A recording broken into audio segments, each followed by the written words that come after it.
কিমাননো জিম আৰু এই অসহ্যকৰ জীৱনটো বুলি উহ আহ কৰি দিনৰ পিছত দিন চকুৰ তলত ক'লা দাগ অঁকাৰ দিনবোৰৰ নামেই সমস্যা। কাৰোবাৰ বাবে সকলো থাকিও উদং জীৱন আৰু কাৰোবাৰ একো নাথাকিও হৰুণ সকলো।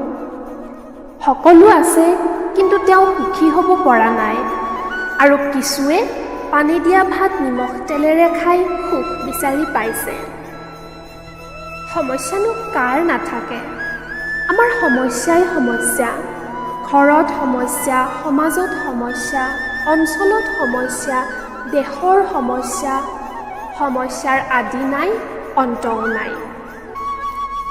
আপোনাৰ জীৱনত সমস্যা আহিবই, কিন্তু সেই সমস্যাৰ ব্যাখ্যা নকৰিব।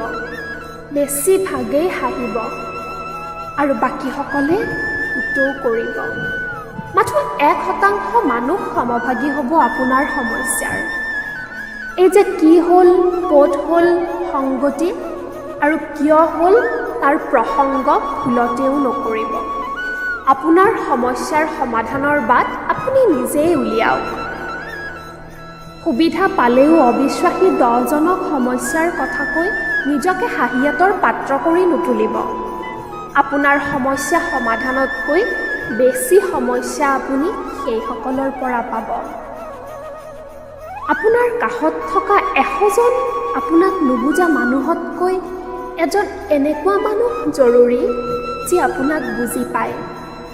শেষ হৈও কথাবোৰ শেষ হৈ নপৰাকৈ সকলোবোৰ খুলি ক'বলৈ ভাল সংগ বুলি যাক ক'ব পাৰি নেহেৰুৱাব যদি বিচাৰি পায়।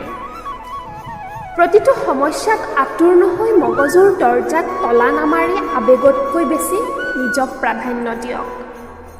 আমি কিছু সময়ত বেছিকৈ ভাবি সমস্যাবোৰ নিজেই বঢ়াওঁ। অসংলগ্ন চিন্তাবোৰক আপোনাৰ কাষ চাপিবলৈ নিদিব।